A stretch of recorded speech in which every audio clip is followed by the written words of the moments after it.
Tori Brennham is still going. She's still going. But now she's addressing that flyer.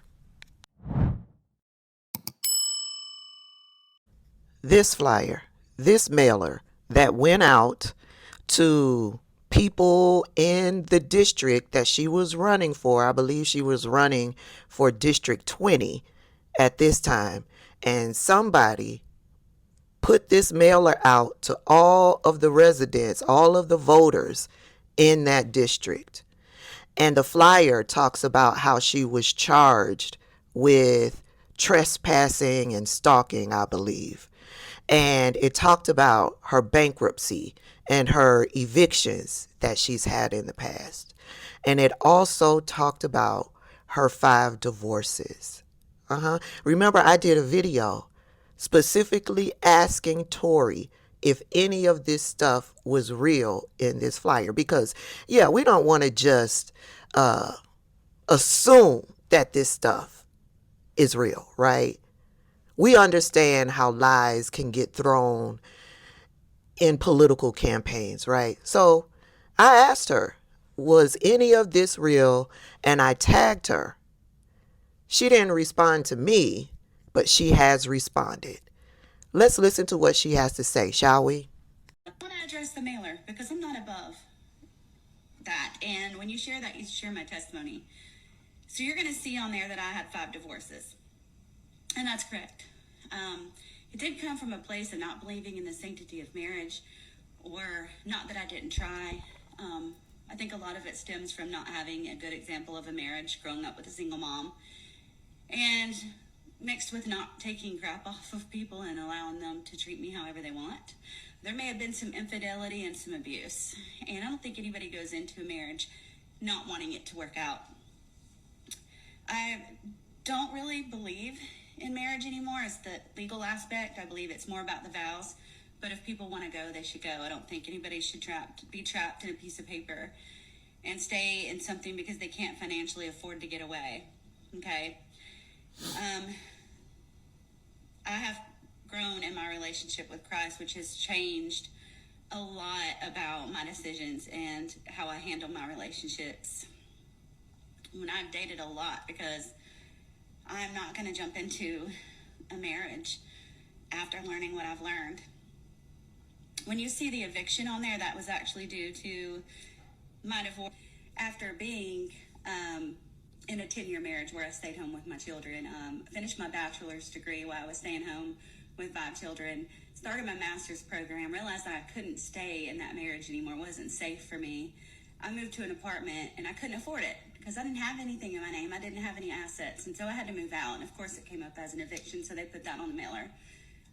The bankruptcy, I don't know if you realize, but a lot of young military get taken advantage of when it comes to buying cars and loans and things when they're near these military bases. Nonetheless, I got in over my head, and when I was 21 years old, I filed bankruptcy. They put that on there too. The arrest was also during my divorce, same situation. My kids were in the house. They had been home with me their entire lives. We were doing week on and week off. My daughter called me and said, "Mom, I need to talk to you. I miss you." I went over there. He shut the door in my face. I took his door out. My lawyer worked it out, figured out the reasons behind that. It was dropped. It was a sponge, so I'm kind of trying to figure out what kind of illegal activity that they did to dig that up. So, yeah, I'm not perfect. I've learned a lot from my testimony. I've grown in my relationship with God. We all make mistakes. One thing is about me is I'm honest, pure, I'm a listener, and I will fight for the American people. So I just wanted to put that to rest. I've gotten a lot of death threats. I'm not going to cry about it. I was the one that put it out there that I did talk to an ICE agent, and I do know there was slave trafficking happening out there and all those other things. I believe what these professional people told me that were working out there. I saw some evidence. And it's not just happening here. It's happening all over Georgia and in other states, and it needs to be addressed. And it will be addressed. But I just wanted to share that part of myself. And, everybody has a past. Just hope that yours isn't made national, because it's not a good feeling when people don't understand where you come from or what you stand for. Anyway, that's her response to 1 divorce. That mailer said 5 divorces. So yeah, I picked up on that. Yes, people make mistakes. People make mistakes all the time, and people can change as they grow through Christ. All of that is true. But Tori, girl, you said that you would work hard for the American people, which you did for which you did regarding that Hyundai plant. That's you working for the American people?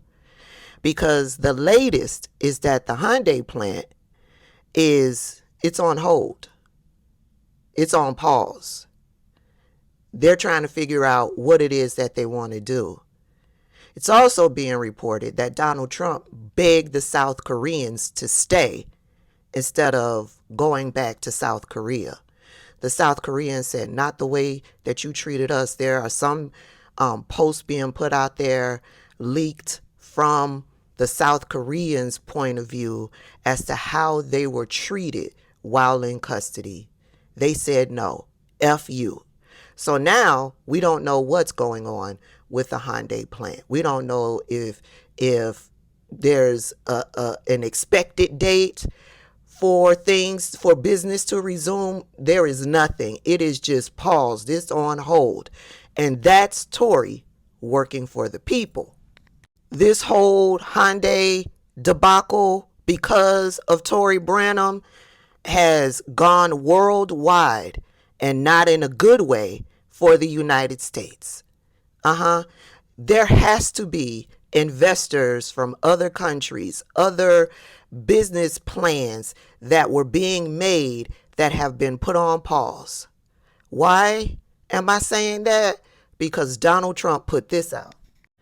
When foreign companies who are building extremely complex products, machines, and various other things come into the United States with massive investments, I want them to bring their people of expertise for a period of time to teach and train our people how to make these very unique and complex products.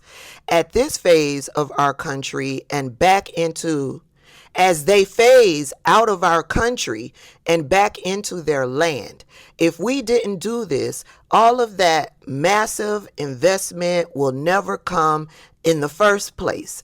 Chips, semiconductors, computers, ships, trains, and so many other products that we have to learn from others how to make, or in many cases, relearn because we used to be great at it, but not anymore. For example, shipbuilding, where we used to build a ship a day and now we barely build a ship a year. I don't want to frighten off or disincentivize investment into America by outside countries or companies. We welcome them. We welcome their employees, and we are willing to proudly say we will learn from them and do even better than them at their own. Okay? Donald Trump had to put out a statement to basically say that he welcomes these companies and their investments into our country, and he welcomes their employees to come in to our country to train Americans to take over that business. Donald Trump had to come out and say that because of Tori Brennham's racist, incompetent, clueless ass. Tori Brennham was running unopposed. There is a challenger in the works for the Democratic side, for District 12, Georgia. As soon as she gets her campaign up and running, I will bring the information to you. Tori Brennham is a danger to the citizens of District 12. She's a danger to the citizens and the success of the citizens of the state of Georgia. She is dangerous to Georgia's economy and to District 12's economy. The lens that she works through is racism and ignorance, and she should not hold any elected official position in the state of Georgia or in this nation.